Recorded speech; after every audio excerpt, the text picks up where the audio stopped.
Hi, everybody. Welcome to the Cosplay Cafe, where tonight we're going to be serving up a hot, steaming cup of Gijinkas or humanized cosplays. So, first, I'm going to roll our credits and an ad, and then I will bring our guest in. So, let me find that video. I'm a little behind, guys. Whoopsies. Here we go. I am having a day today, guys. Where did my videos go? There they are. Sorry, this is what happens when you go live. Here I find it. Okay.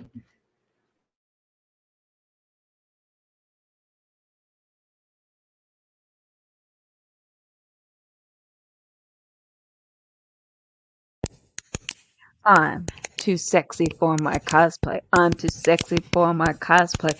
On Cosplay Cafe. Yeah, I'm a cosplayer. You know what I mean. And I do my little turn on the con floor. Yeah, on the con floor. Oh, on the con floor. Yeah, I do my little turn on the con floor. And I'm too sexy for my cosplay. I'm too sexy for my cosplay. On Cosplay Cafe. And I'm too sexy for this song. We're obsessed with Belle Polk. For elegant retro fashion and styles ranging from the 20s through the 70s, Belle Polk is the site for you. Use discount code PSC15 for 15% off.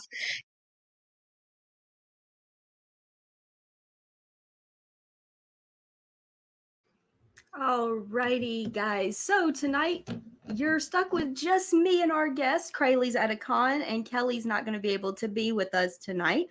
But we have an amazing guest lined up for you. As I said, we're talking Gijinkas. Most people don't know what that word is. So it's doing humanized versions of non human characters. I've been a little obsessed with Bluey lately, thanks to my little nephew. So here we are. I get to be a cute little Australian dog today. But my guest tonight, we actually have featured some of their work in some of our earliest episodes. So I'm glad to finally have our guest on tonight. This is Chaliou Cosplay. This is Kyle. Everybody, welcome, Kyle. Hello. So lovely to be with you. We're excited. I am stoked to have you on. I've really wanted to have you on for a while, so I'm glad we were finally able to get you on here. Same, me too. I love meeting really cool, interesting new people and then getting to show them off. And you're going to be in for a really big treat with some of the pictures that you're going to see later of these costumes. Like the craftsmanship level you have is amazing. I remember meeting you in Tupelo last year, and before I realized it was you and you were a guest, I'm looking around in the cosplay contest and I saw you near there, and I'm like, well, if that costume's competing, I'm definitely not gonna win. Well, thank you. It was your Ho-Oh, I think is what it Yes, was. it was. It was Ho-Oh, who I think I had finished maybe just a month or two before, and that was my first time wearing it. It's okay, guys. You have to understand when you see these costumes at a con, he's not sitting down, he is out because there's not really No, a lot of ability to sit down in them. no, I have to stand. I'm But only I about mean, half in the one I'm in now, because if I were in the bottom half, I wouldn't be able to sit in this one. that's what I told you. If you had to, you could have displayed it and we would have still been oohing and ahhing because it's going to be beautiful to show off. Well, thank you. I need to get some of those really cool mannequins so I can just have a display room and put all these wings and things on them, but don't have it yet. Isn't that the dream to just be able to walk into a room and look and go, I made all of that? Yes, I'm running out of space, honestly. It's all so space intensive and I'm just running out of nooks for things. I mean, even with mine that hang in the closet, I'm running out of closet space. So I can't even imagine how cramped yours is with all of the big pieces you have. Well, I've started learning to make some of them foldable and detachable into parts so that they travel more easily, store more easily. I'm learning some tricks there for functionality for sure. We sometimes learn lessons, or Yeah, then we well, keep after repeating the you, same mistakes. yeah, exactly. After you've gotten frustrated a few times on a trip from one con to another, or had something damaged because you didn't store it very well, you start learning. You do, you do. So, first real question now that we've introduced you, how did you get into cosplay? So I started back. I think the technical first year that I cosplayed was 2013, but the seeds were planted before that. I had gone to my first con in 2011 or 12, and it was Wizard World back when Fan Expo was Wizard World, Yep. and it was the one in Nashville, and that was long before I actually lived in Nashville. And I went up and I saw all these people in all of these amazing outfits and thought, I know I can do this. I want to do this. It's going to be amazing to give it a go. And so the seeds were planted then. I started searching around for what I might do. I did a character from Kingdom Hearts as my first cosplay. Bought all of it, didn't make a single thing, but bought all of it. And that's how it all began. And then it just grew organically from there. I started thinking, all right, maybe I could make some of these things. Maybe I could construct some of these characters. And it turned from really looking for pre-existing characters that I resonated with that I could do to wanting to do more original stuff. And every once in a while, I still do an existing character or a riff off of one. But for the last few years, I've really been doing a lot of original designs. It's fun doing that original, or even just an original version of an established character. You have so much freedom, and that's Yeah, not to say you don't when you're doing a a screen accurate look. Because you still have the freedom to pick your fabrics, your materials, that kind right. of thing. But doing something that is totally your own it's so much fun. I miss it. I'm like, I need to, every time I see somebody do something original, I'm like, I want to do that again. I miss that so much. Yeah.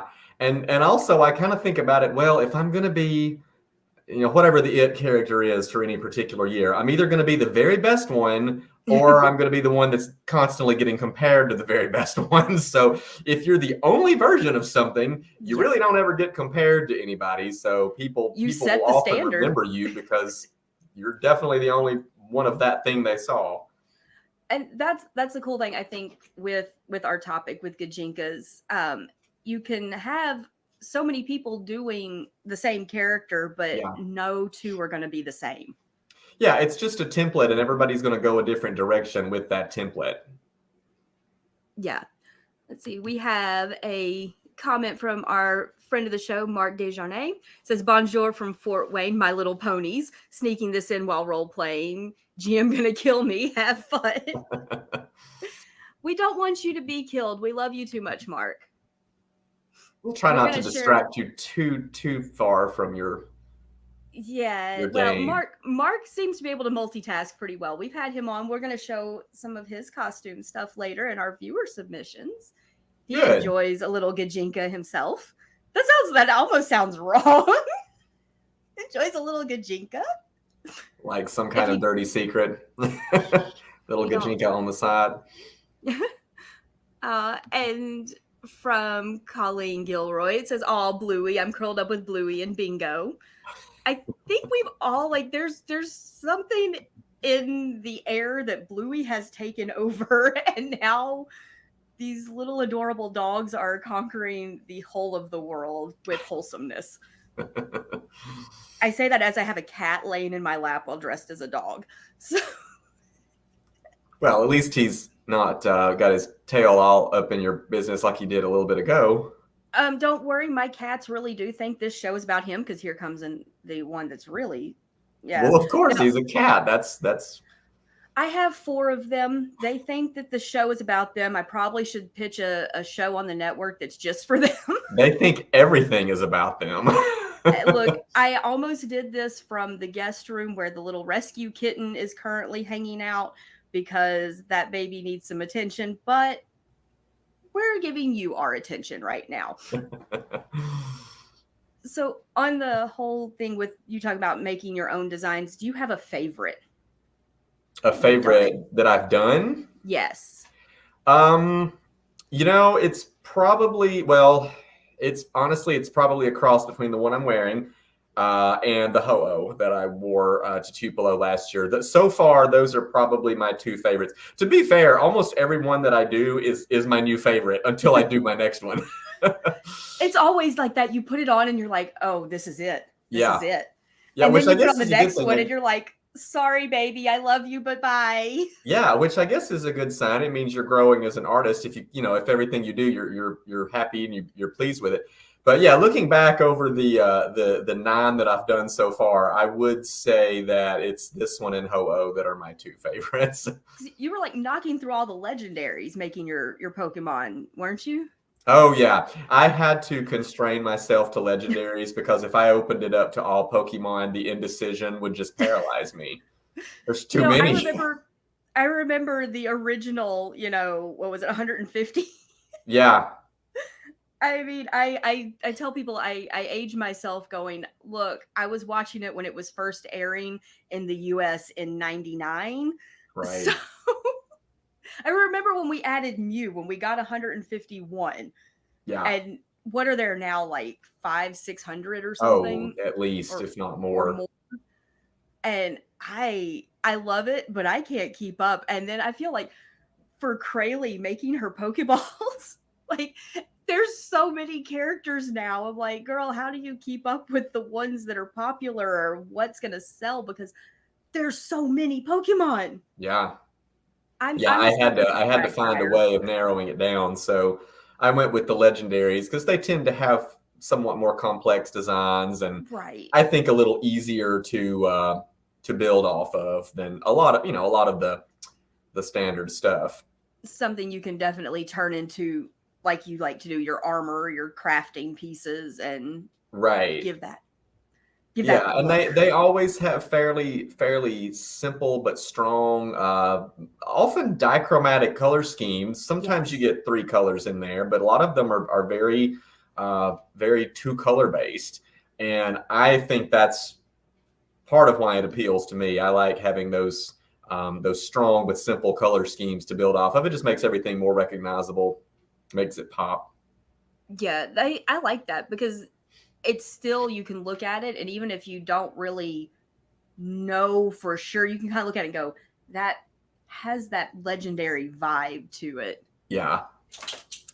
See, we have another comment from Colleen. It says, OMG, yes, legendaries are the best though. Entei was my Dyersburg Con cosplay. I gave up on Ho-Oh, but still have the flower crown headband I made to look like his hair tuft. Colleen's really good at mixing. Like, we actually have some pictures from Colleen as well in our viewer submissions. Colleen is a master at cobbling things together from stuff you would never imagine. I have seen her use placemats for more pieces of armor than I have ever thought you could do. Like, it's wild, the thinking outside the box that this kind of stuff makes you do. Yeah, you constantly find yourself thinking, now what would this piece of what anyone else would call garbage possibly be useful for me later? I can't tell you how many times I've walked through like the Dollar Tree and been like, I could use that for this thing. Yeah, I mean, it's a thing. Your eye starts training in on things that you didn't really give a second glance to before, and you start looking at it through the lens of how could I attach that to my body in such a way as to be part of a cosplay? Yeah, I'm sure people probably think that cosplayers are insane in places that aren't crafting stores or even hardware stores. They see us in a Dollar Tree or, some other little place that sells just random bits and bobs, and we're looking at these things and like holding it up to ourselves like it's a piece of clothing or trying to see if we can fit it on our head somehow. Yep. Or how do I disassemble this and use, part of it or all of it in different parts of me, that kind of thing. And it's insane though, the level of creativity that has come out of cosplay, because I started in 2002 where there was no reference for anything. Warbler and EVA foam did not exist. Yeah, all we had was Wonderflex and cardboard. Mm-hmm. And so to see like now, I saw big builds back then, but now to see things like what you do with the foam and that kind of stuff, it blows my mind how far we've come in 20 years. Yeah, and EVA foam in particular, it's so forgiving. It's so easy to work with. I can't imagine trying to do what people did 20 years ago without something this easy, this forgiving to work with.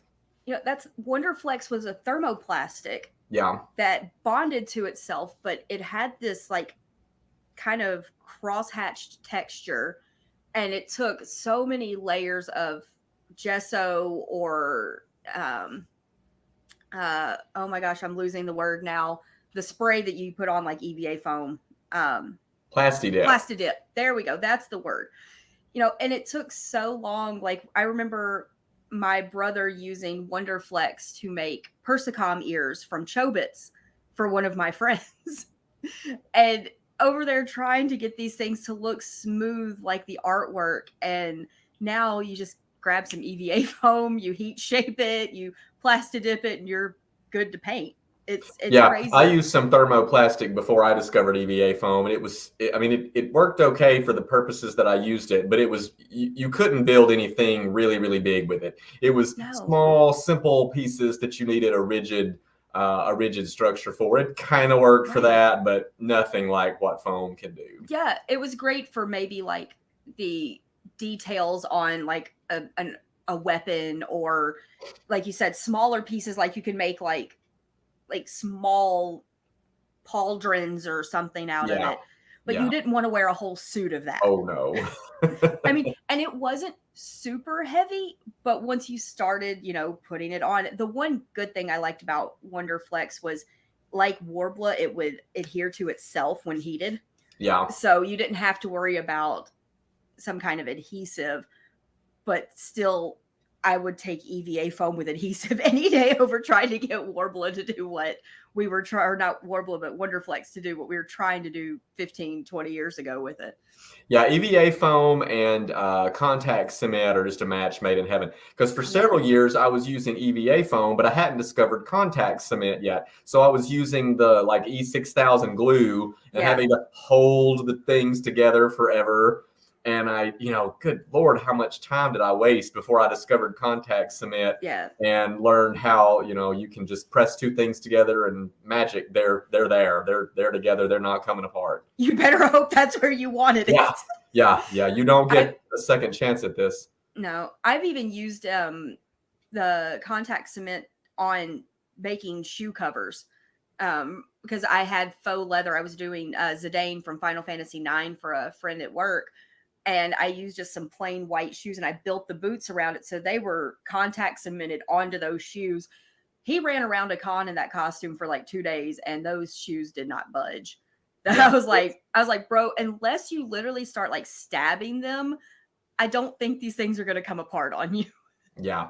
No, I've never had a contact cemented piece come loose. I don't think. He said, you better hope it's where you want it. Yeah. Oh, and our lovely Craylee has popped in. She said, wish I could be on screen with y'all. I'm working Matrotham Con in Chattanooga. I have some friends who are there vendoring, I think.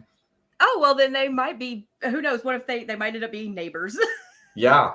I've always heard good things about that one. I haven't been to it yet. I was supposed to go in 2020, of course, like our joke, and then COVID happened. And then I was actually a guest. I was supposed to be a cosplay guest at the con and was going to do panels about cosplay volunteer work. Then 2020 happened, and then I contacted them when they started back, and I never heard back from them. But, water under the bridge. But I've heard good things mostly about the con. Yeah, and it's just a couple hours from me, so I will get it in one of these years. Someday.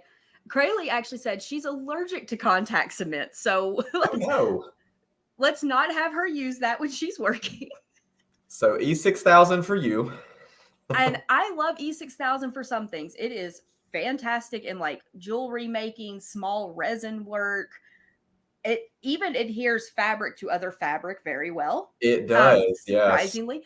I did a glove one time. It was a a spandex glove for somebody that needed that. Looked like it had these silver lines running through it, and I cut the vinyl, and that was before Cricut machines and all that stuff. And Yeah. so I used E6000, and people are like, "How did you get that on there?" I'm like, with patience that I don't really have. I'm pretty sure I'd be a Sith Lord in the Star Wars universe because I have no patience. Yet Yeah. I chose Well, cosplay as my hobby. I'd be Sith too, but it's just for the lightning.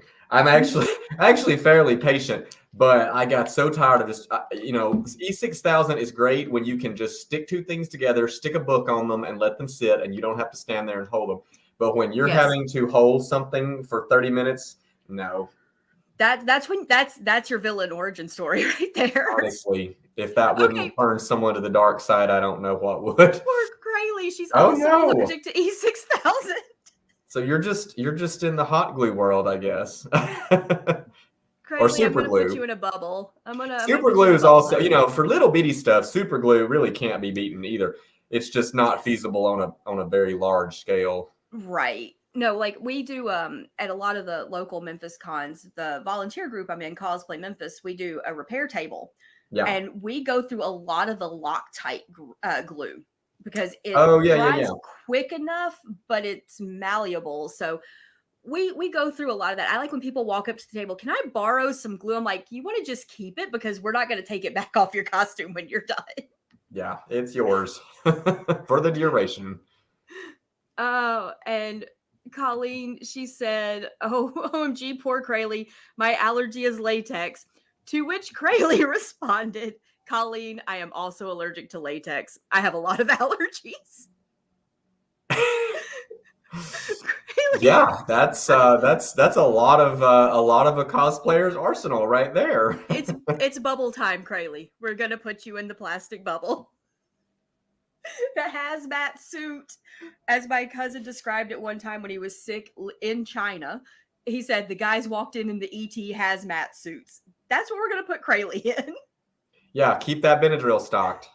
Oh, when she comes down here, she's not super allergic to cats, but if she stays at my house, she's definitely popping medication and washing clothes because her husband's highly allergic. So when she goes home, she doesn't want to take my kitties with her. Yeah. Because Hermes does try to get in her suitcase every time she leaves. Oh.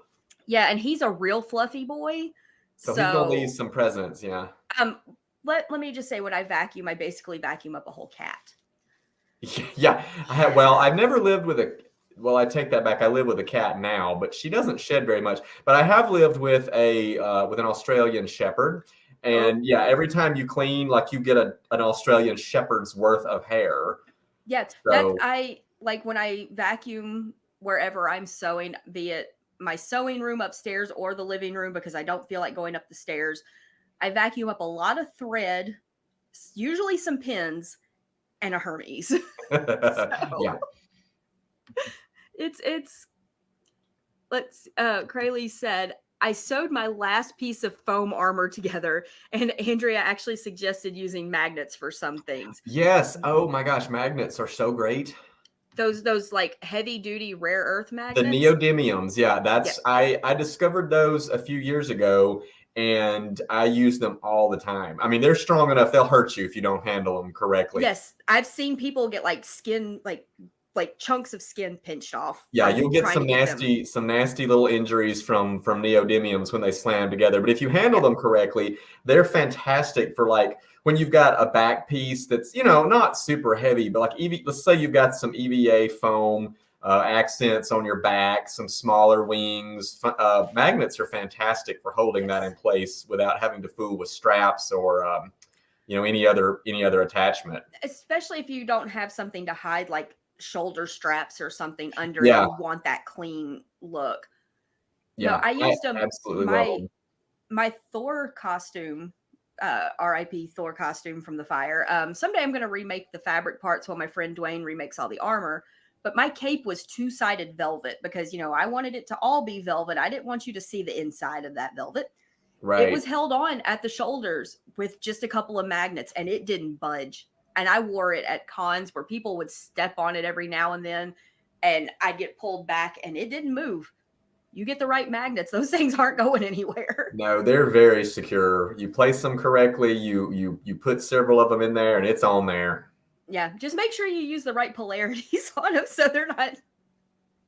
I had to Yeah. get that right. I kept, because my cape would just like lock on, and I had to make sure I would go to put it on, and I would end up having it upside down, and it would be fighting.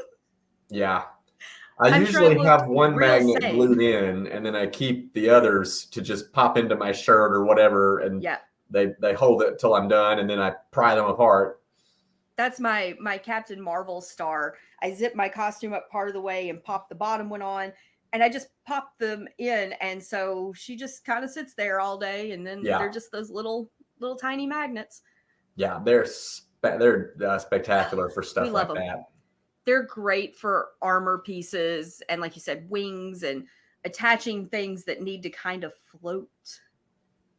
What did we do without magnets, EVA foam, and contact cement? Honestly, I don't even know how We people used put cardboard anything and aluminum together. foil. Yeah. Well, evolution of the craft has been a good thing. One of my favorite places. I love the Cosplay in America Instagram and Facebook. I met him years ago when he first started doing his books at Acon, and he sometimes will post from old cons, Yeah. and you'll see like these like early 90s pictures, on crappy disposable cameras. Oh, yeah. And you hoped your pictures turned out good at that point, and Yeah, because you had no see- idea till you got home. and you saw wigs. To get a really good wig, you had to know somebody that made them, because you didn't have websites to order from. People were dyeing their hair the color of their character to be able to have it. And it's just wild, the progression in the last even 10 years of what we've developed. And well, it's it kind got of cool. mainstreamed a little bit. It has become far less fringe than it once was, and so that drove a lot of the development, I think, of the techniques and the materials and the websites and all that. And that's the thing is we've talked with other guests, because I've done it for so long, that people at work used to be like, oh, when I would say I was going to a convention, I said I make costumes, because the word cosplay was not a word that people understood. Yeah. I still say I make costumes, but now if I say, oh, I'm a cosplayer, 99% of the time people know what I'm talking about. Yeah, they generally understand the concept. And it's a whole lot cooler to be a nerd now than it was when I was a teenager. Oh yeah.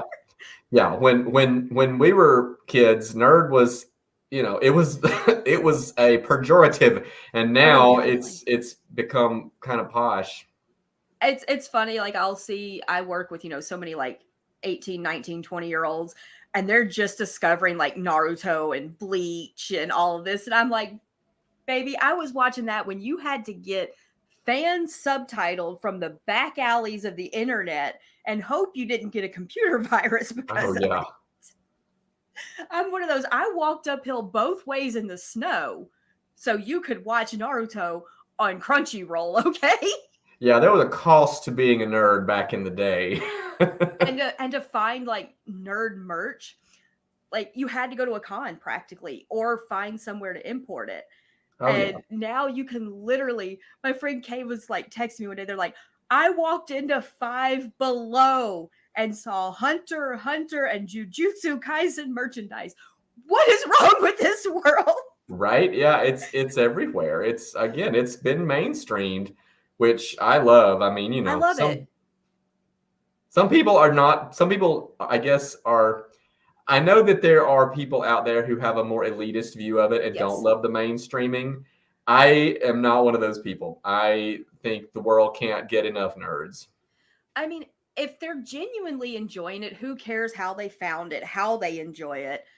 If they're doing it to possibly use it to poke fun at the people that really do, then yes, we have an issue. But in general, I'm glad there's more people liking it. I was the weird kid in high school that collected comics and watched anime and played video games, and everybody's like, okay, you're a little weird. And I didn't experience it quite as bad. Like my brother talks about remembering wearing a Spider-Man t-shirt in like middle school, and people are like, dude likes Spider-Man. What a freaking nerd.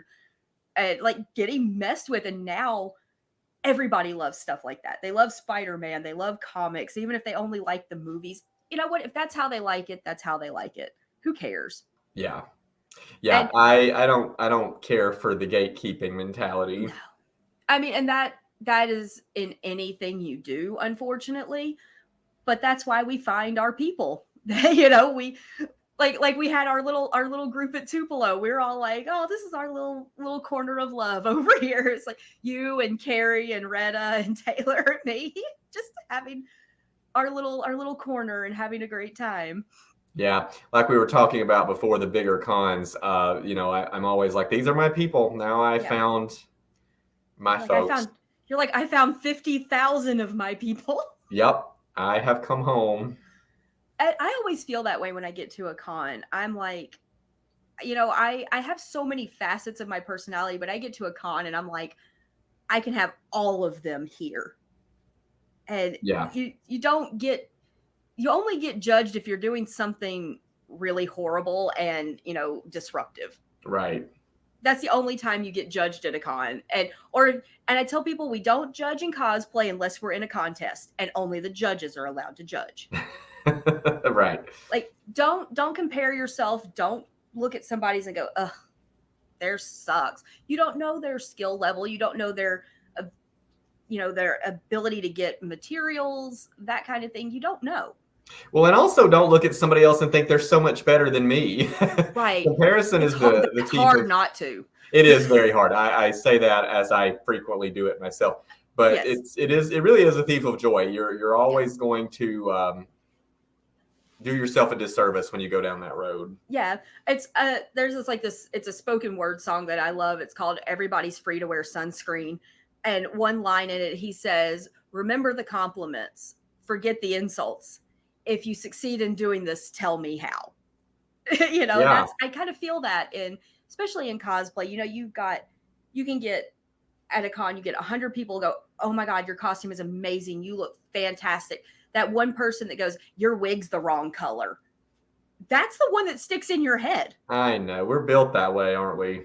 And I think the cross section of people that are nerds and the people with high anxiety is basically not a Venn diagram. It's a circle. Oh yeah, it's very much there's a lot of overlap. It's borderline the same circle. Yeah. And I've had a high functioning anxiety my whole life, undiagnosed ADHD. So, you know, my brain is going, I'm going to step on a con floor and everybody's going to hate me. Oh my God, what's going to happen? And then, you know, you get out there and do you ever have that anxiety that you're going to be the only person in costume? Oh yeah, I even now I've been doing this a long time myself, and for a moment there's always that little bit of a flutter of panic of what if I really look stupid and nobody else is even in cosplay, much less in a stupid looking one, you know. That's always I could literally have a friend in the hotel room that's also getting dressed in a costume. I'm like, I'm gonna be the only idiot in costume. I know. I think that is human nature. It evaporates quickly, but I still have the same little flutter for just a second. It's always that first step into the con space, and your heart is racing, and you're like, okay, here we go. And then the first person that comes up, can I take your picture? You're like, why, yes. Yes, that's really when you settle. I love it because I do, you know, a lot of volunteer work. So if it's local and I have time, I go into the Target that I work in full costume. And my coworkers laugh so hard when people ask if they can take a picture and they see me drop into my like convention poses. And they're like, how do you do that? It's like a switch in my brain just goes off. And, you know, I go from the nerd that they're used to being their like closing leader to I'm a Disney princess. Well, it's an outlet. You don't get to have it in your everyday self, and you do get it in cosplay, and I think definitely. That's part of its value. We were talking at the child abuse prevention event we did in April, and you know, her photo was there doing pictures, And some people were looking at me because I'm over here laughing and joking. I'm dressed as Captain Carter, and then he goes to take the picture, and I just drop all, happiness, and I'm just like this dead stare, and they're like, like I've done this for a long time, guys. I'm kind of used to it at this point. Yeah, and I do a lot of characters that are very, very neutral to, like Darkrai, not a happy, not a smiley character at all. And I tend to gravitate toward a lot of those. In fact, when we look at some of the pictures that I sent later, there's one in particular I'll point that out on. Because it's one of my very first cosplays, and part of the reason I liked it was because it's a character with a very dead, flat, emotionless. Something about that demeanor and that look appeals to me, and I'm really not like that, but I like it in cosplay. I think it's our little inner goth kid coming out. Yes, we all have that little inner, like little tiny goth going, just let me out for a little while. Mine loves that aesthetic. I think I'm a lot like the Addams Family. I don't like goth. I don't like darker gothic aesthetics because I'm depressed or sad. I find it beautiful. I find joy in it, in the way that Morticia Addams enjoys cutting her heads off of roses. She's not doing that because she's sad and lonely or miserable. She's doing it because it's beautiful to her, and I feel that. Yes. I think, people forget that just because you like the goth look, you're not every goth is a depressed, suicidal, angsty teenager stereotype. Right. Yeah. A lot of them are really the bubbly, happy, goofy people. Yeah. I'm a very happy person who likes black and skulls and, that's stained glass and candelabras and potions and cauldrons. I like that stuff. I mean, we all like a little bit of velvet and something soft and drapey and beautiful. Absolutely.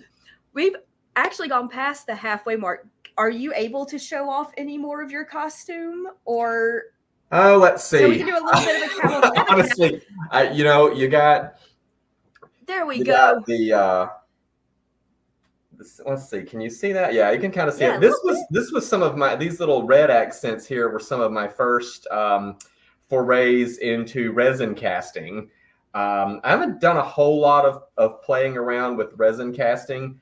I'm working on that. It takes a lot of time. You end up having to do a lot of recasting frequently, and so I don't know. I haven't delved too deeply into that, but I did appreciate what they added to these shoulders.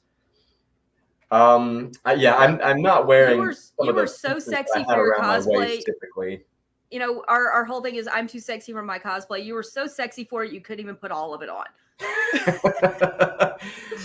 We'll go with that, but really, it's more just I wanted to be able to sit down. And this is an hour-long show. We all stand at cons, but it's much better to sit down for a little while. Oh, it's so nice. I would stand up, but I do literally have a cat asleep in my lap, and I have a feeling if I wake him up, I will get the claws. I got it. You're occupied. Yep. You see, it's a cute little polka dotted. I love vintage, and look, $3 at Target. My little bluey ears. Oh yeah, can't go wrong there. Hunter and I are working with a couple of other friends to do 1920s tomboy versions of Bluey, Bingo, Muffin, and Socks. So we're gonna have kind of like the Peaky Blinders with less blood. Yep. So a good mashup is always appreciated too. Yes, I love it. So Craylee said she wrote an article about resin and cosplay for Comics Illustrated. You can find it on their site. Okay. Yeah, yes, I love how it looks in the end. I'm not good at it yet. So I'm learning it. I've really just kind of started diving into resin casting myself. So I'm learning the little ins and outs of it. Yeah. So I feel you. But since we have been talking for almost 40 minutes already. My brother and I joke that if dialogue cannot be figured out between me and him, it shouldn't happen because we can talk. So let's look at some of these lovely, lovely costume pictures you sent us, and then we'll show off our viewers. So let's start at the top, and you can just tell us about them.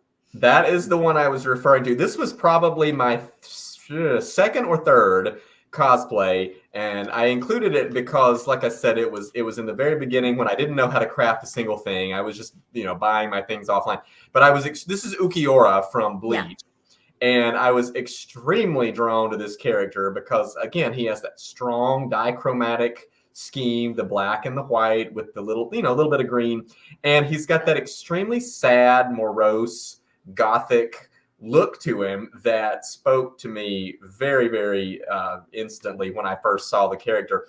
And to be honest, I didn't even know really who he was until I got to looking up. I don't even remember how I had to Google search to gothic black white character with green eyes, and somehow I came up with Bleach. And so I watched Bleach because of Ukiora. I didn't want to cosplay something that I didn't even know who the character was. Yeah. So I got into Bleach just because I wanted to cosplay that character.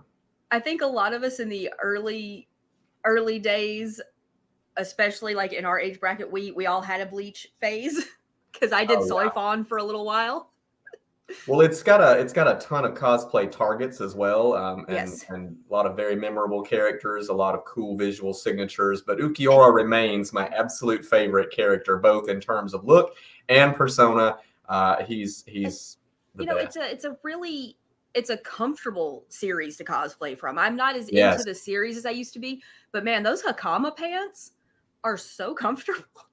Yeah, Bleach is one of the very few fandoms that I've cosplayed multiple characters from. Usually when I've done one thing from a series or a comic or a show or whatever, I move on, until I started Pokemon at least. But Bleach I've actually done a couple or three from just because very, very comfortable. And a lot of them you can literally use the same pieces and just change up the wig and makeup because it's the Hakama with the kimono. Yeah. Pretty simple, straightforward. And it's another one also that is very recognizable. Yeah. And we rolled in with, let me see, it was me, Rachel, Justin, Nikki, Cheyenne. We had like 6 or 7 of us as Bleach characters. And so, of course, we didn't move for a while. I'm down here like trying to do those like high kick like poses as Soifon. I'm like, guys, I'm on 1 foot. Can y'all please stop taking pictures for half a second? Right. Yeah. All right, I've done Captain Ukitake as well, and honestly, with the 1,000-Year Blood War still airing, I may not be done with Bleach. I may pick up somebody else before it's all said and done. Maybe one day I'll revisit it because I never did do the full captain's look for Soifon, and I wanted her like white over kimono and all that stuff. Never did that.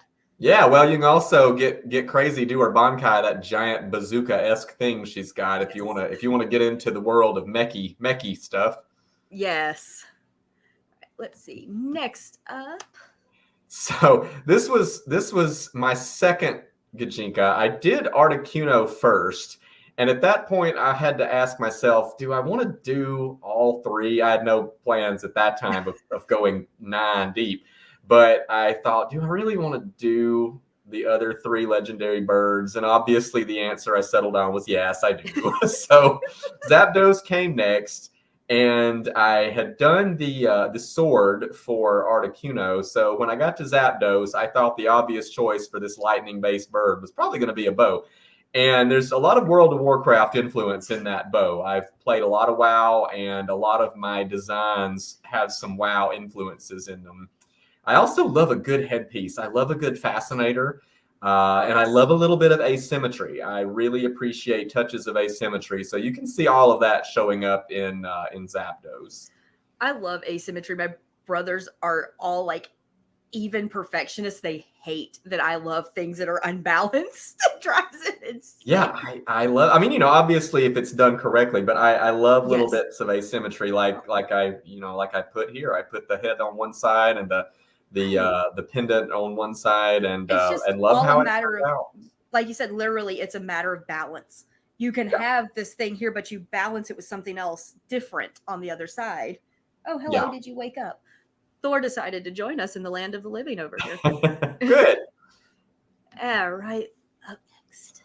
So this is actually from I have 2 series ongoing. I have my Pokemon in my that's sort of in my main cosplay life. But I also have a Halloween series going on for this will be the 5th year. I've been doing Halloween was the first episode we showed you on. What's Our that? very first, I think our very first Halloween episode was the first time we shared your work. Yeah, I think you might be right. I'm doing classic Halloween costumes spun my way. And so I started with a mummy, then I did Scarecrow, and then this was the third one. This was my take on a witch. I Love this basically one. made a necromancer, and the spell book hanging on my waist there. That's another fairly World of Warcraftian influence. I love how the paladins and a lot of the caster characters have their books literally chained to their belt, and of course a halo. You can't go wrong there. So I saw this picture in the ones when you said, I'm like, this whole thing just reads like this character has crawled out of the bayou of New Orleans. Like this is somebody that knows some voodoo. yeah, and the coolest thing about that photo shoot to me was the location. We have this huge cemetery in Nashville called Mount Olivet, and it's got a vast number of monuments of old lichen riddle statues that are crumbling.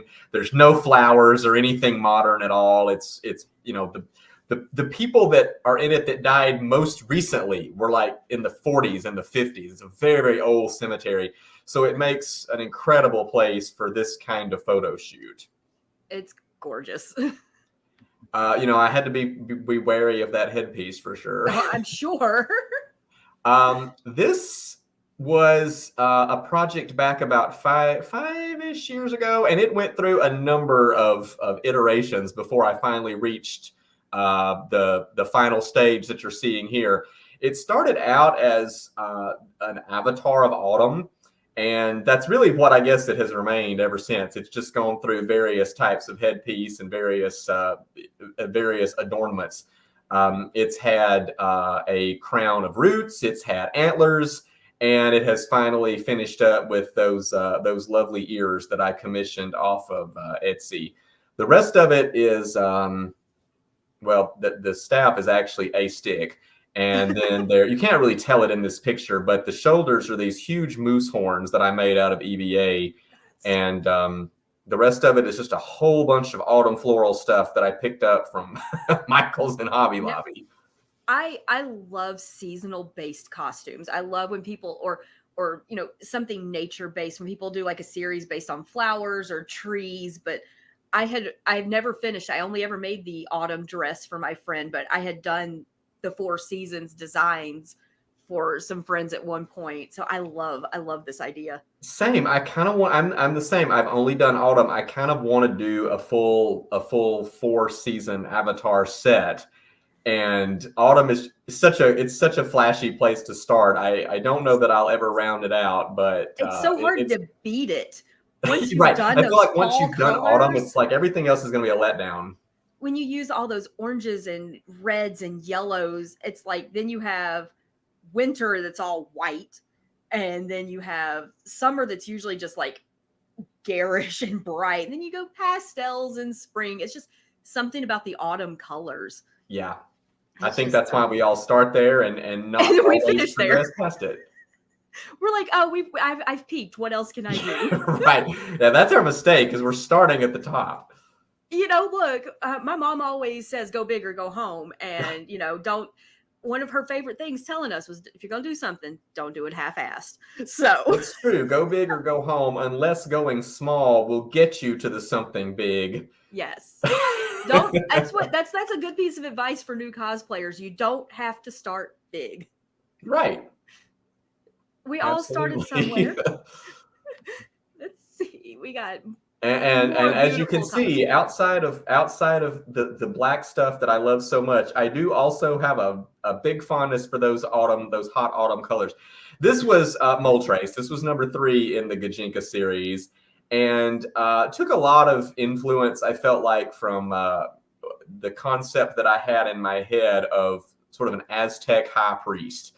And so that's where a lot of the feathering and the lack of a lot of straight lines. It's all fiery, feathery, as a Phoenix should be in my right. opinion. I mean, hey, our Phoenix sisters aren't here, but I'm sure they appreciate a good Phoenix inspired costume as well.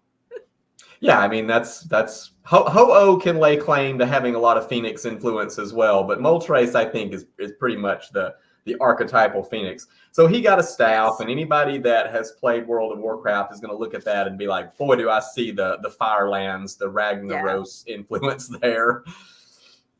That one, it's gorgeous. And speaking of Ho-Oh, here we Oh, go. there Now, he this is Yeah. the one that I saw, and I'm like, I'm not winning this contest if this costume is entering. There's no way. Well, Ho-Oh is probably so far my crowning achievement as far as wings, because I actually made them foldable, which made them a whole lot trickier to build. But otherwise, there's no way I would have been able to transport this anywhere.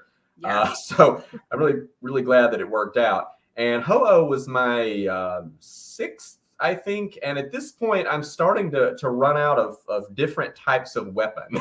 So at the point I got to Ho, I was like, axe, haven't done that yet. And I can do an axe with the same kind of motif as those wings. So that's where that all came from. But Ho-Oh also has such beautifully stark colors. The Yes. green, the red, the yellow. It's all so lovely. It works well together. And that's what I like about the Pokemon. Yeah, you get some of the browns and grays and blacks, but they're so vivid. And I love color. Like, I love seeing things just pop, and this pops. Like, I literally saw you like halfway across the con floor, and I'm just like, that costume is gorgeous. I don't even know what it is till I'm close, but the colors alone just like grab your attention. Yeah, and I've also learned, be careful how many layers, because it's going to get really hot. Even a con in the winter, it's going to get hot. So Ho-Oh, not that stifling. Even though I've got my head completely wrapped, it's really not that bad. We suffer for our craft. We do. We absolutely do. This one is again back to Warcraft. This is. It's Spectral Worm Alexstrasza gender swapped. Alexstrasza, if you know anything about Warcraft, she's the Dragon Queen. She is a character in the Blizzard game Heroes of the Storm, which is basically Blizzard's version of League of Legends. And she's got all these different skins. I really liked this skin in particular, but the reason that I chose it is my brother was wanting to do a Warcraft cosplay that was heavily red. So I thought, okay, well, I'll go something green to hopefully make a nice contrast. So he had a cosplay that was paired with this, but this was what we did for Dragon Con a couple of years back. I can't describe to you the headache that headpiece gave me. I bet. It was so much pressure right there on those temples. Lord. Yeah, once again, we suffer for our craft. Oh, gosh. And this is my most recent Gijinka. This is Yveltal. Probably the biggest wings that I've done. They transport fairly well. I haven't carried them, on a 4-hour drive from Nashville to Atlanta yet, so I guess we'll see how that goes. But again, there's that strong black and red color pattern that I'm so fond of. And I really enjoyed the how the mace turned out for this one, that big Warhammer, literal Warhammer down there. I really enjoyed how that turned out, but unfortunately, it doesn't lean very well against anything. So how that's going to get to Atlanta, no idea. An engineering feat I got to work out. That's a future Kyle problem to worry about. Yeah, we'll come up with that later. And this was Lugia. This was I did Ho-Oh, had to do Lugia, so I think this was number 7. Lugia is not a Pokemon with a lot of real distinctive features. Lugia's design is, I think, in a lot of ways fairly simple by legendary standards. So I took the opportunity to get a little bit creative here and go kimono and Warfan. Yeah. And you can't necessarily tell it in the way this picture's turned, but the headpiece does have that kind of crest in the back that Lugia has. But otherwise, the only really distinguishing feature of Lugia is those huge flappy wings. So I kind of built that into the arms of this kimono. My hands are not free in this one unless I wiggle them out of there. Krayley, I'm hoping I pronounced these right. She said Eveltal and Xerneas are Bay. I hope I said those right. And Krayley Xerneas is probably going to be number 10. Oh. I did Zygarde. I've done Eveltal, so I feel like I have to do Xerneas and figure out how in the world to do those giant antlers. And we have one more of your photos. Ah, and speaking of Zygarde, there Zygarde is. Zygarde he actually has several forms, but this is his 50% form where he's essentially a giant snake with this huge fan back behind him. And that piece was what really inspired me to want to do him. And of course, he's got these strongly hexagonal motifs going on, and I thought those would make for a cool design as well. I love the cyberpunk feel of this.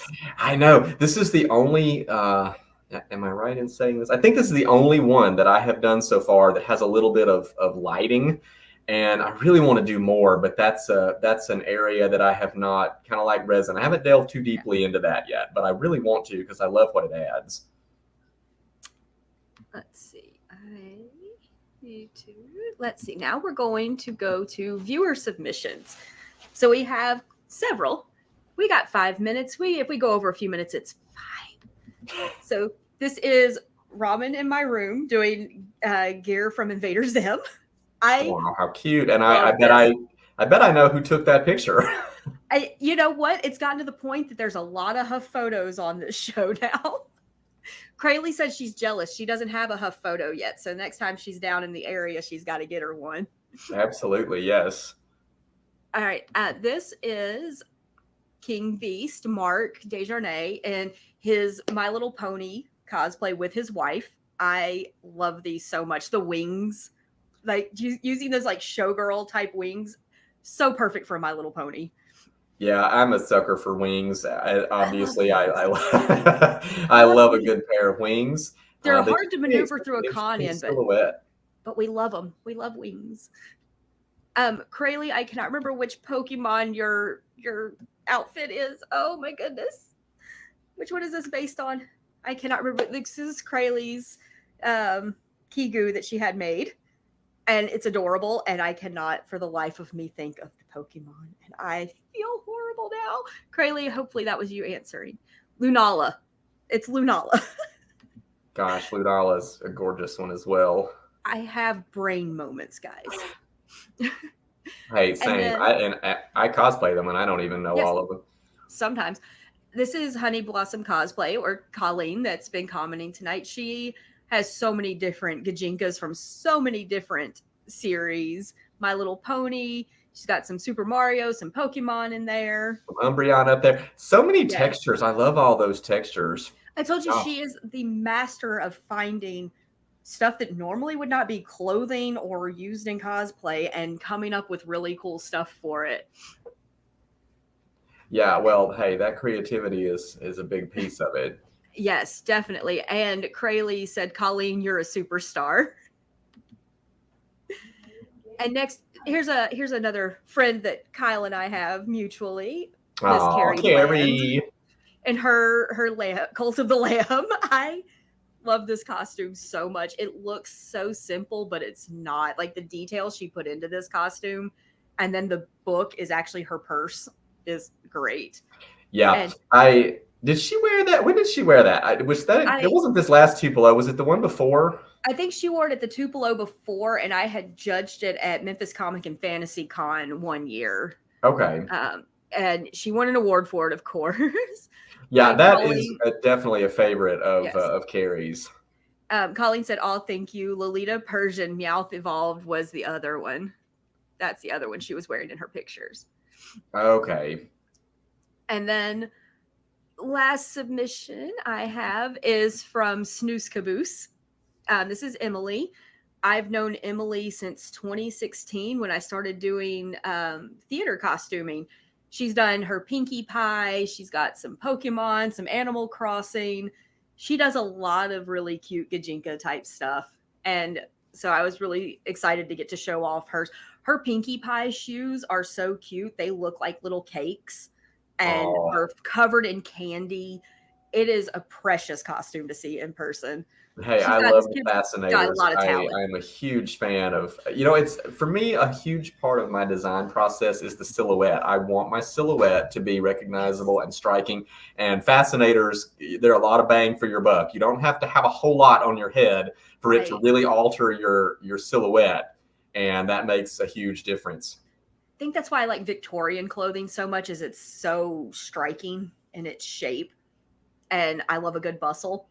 So Right, and nobody has to see any other features of the actual costume, but they can still identify what it is just from that outline.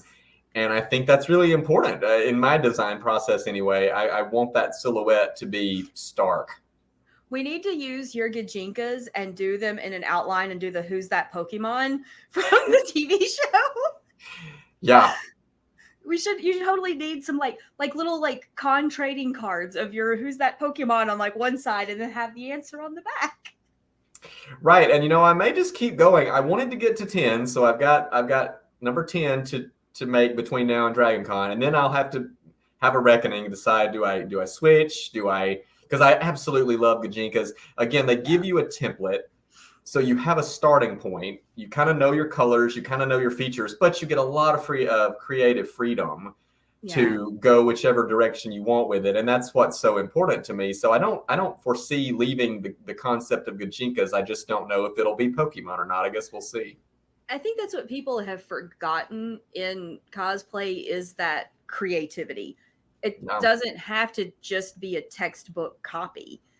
And those are beautiful, they and the are. skill that it takes is great, but I love those little personal touches when people go, oh, instead of this flat color, I'm going to use this textured fabric, or I'm going to make it three-dimensional instead of flat. And I like seeing little personal things where they use something from a family member that, like, we talk about DL, one of our network hosts. She has like actual World War II buttons that belong to a family member that go onto one of her costumes and then they come off when she's not wearing it. It's Right. just those personal touches that make you just that little bit different, to make you stand out and be you instead of the 6,000th one of that person. Yeah, I want to see a little bit of you in there because, as I said before, otherwise you're just another Link or just Yeah. another, Sora And or that's great. whatever. And that's great. I mean, if that's how you want to cosplay, but if you don't be scared to add those personal touches, because I think some people are newer, are Yeah. scared to break away and do something that's not the carbon copy, because they're like, oh, they're going to judge me for it, whereas we're going to be like, oh my god, that's so cool and so unique, instead of being, oh, you stepped out of the box. No, don't step out of the box. Yeah, that's one reason why mashups are so popular. You took, Yeah. you, I used to not be a fan of them, but now I love them. yeah, they're not something I have myself ventured into, but they're one of my absolute favorite things to see at cons. I love to see creative mashups. I credit my friend Robin Burks with getting me to do a Jedi Disney princess for the Star Wars celebration that started me loving mashups. And now we're planning a Disney trip for next year for Star Wars nights, and we're doing Disney villain Siths. There you go. It's going to be so much fun. So Yeah, now that I think everybody should look into them. we're at the end of the hour, I'm going to give you the full screen, and I'm going to let you give your advice to cosplayers. What is like the one piece of advice you would like to give to new cosplayers? For someone who's just starting out, if you've never cosplayed before, or you've done it once or twice, but you're still not 100% sure what it's all about, be fearless. Be fearless about who you want to cosplay and about how you want to cosplay them. As we just expressed, we love to see the personal touch. We love to see what you brought to that character. We love to see what you're able to do with that character that you love. Obviously, you chose the character for a reason. There's something about that character that spoke to you. Show us why. Work that into the cosplay if you can. Don't be afraid to let your creative juices flow. And if it's not a character that already exists, be the proud inventor of a new character. We love to see those as well. I haven't done an exact copy of any character now in several years because I'm too busy designing my own, because that's what fulfills me. And if that's something that you enjoy, don't be afraid to go that route either. But yeah, I think fear is the great enemy of cosplayers, both new and old. Don't let it derail you. That is fantastic advice. I don't think that's advice we've had. A lot of people, their advice is just do it, just have fun with it. Be fearless is a good one. I like that. Well, we all started somewhere. We were all nervous. The first time I walked into a con in a cosplay, I was in an absolute state of panic. And then, people started taking those pictures and complimenting it. And I started to think, okay, maybe I've done something cool here. And then we all kind of got addicted to that feeling. And that's why we're still doing it all these years later. Amen. So where can our viewers find you online? So I'm most active on Instagram. You will find me at Chaliou Cosplay, all one word. You can see Chaliou there on the screen, Chaliou, and then Cosplay. And that is where you will find me on Instagram. As I say, that's where I typically post. I'm not very active on Facebook, and I have not, I have not delved into all of the TikTok and the video world so much yet. I can't imagine trying to make videos in your costume. I know, that's the thing. It's like I barely can get the pictures done. So that is where you will find me. I post everything that I create there. So please go and give me a follow. Yes, you will not be disappointed. If you loved the 10 pictures we showed, imagine what else you will see. And if you get to see Kyle at a con, you will not be disappointed. He is a lovely person on top of being a lovely cosplayer. Oh, thank you so much. So I look forward to seeing all of you. Please come up and say hello. Yes. If you're he's going to Dragon Con. He hits a lot of the cons down here in like the northern Mississippi area, up in Nashville. You can find him all over. So yeah, I'll be at Nashville Comic Con in a couple of weeks. That's my next one, June 1st and 2nd, Nashville Fairgrounds. So if any of you are in the Nashville area, I will be there. All right. Well, then we are going to play our exit video and hope everybody has a great night. Thank you for tuning in an hour earlier with us tonight so that we could have Kyle on. And we will see you guys next time. Bye.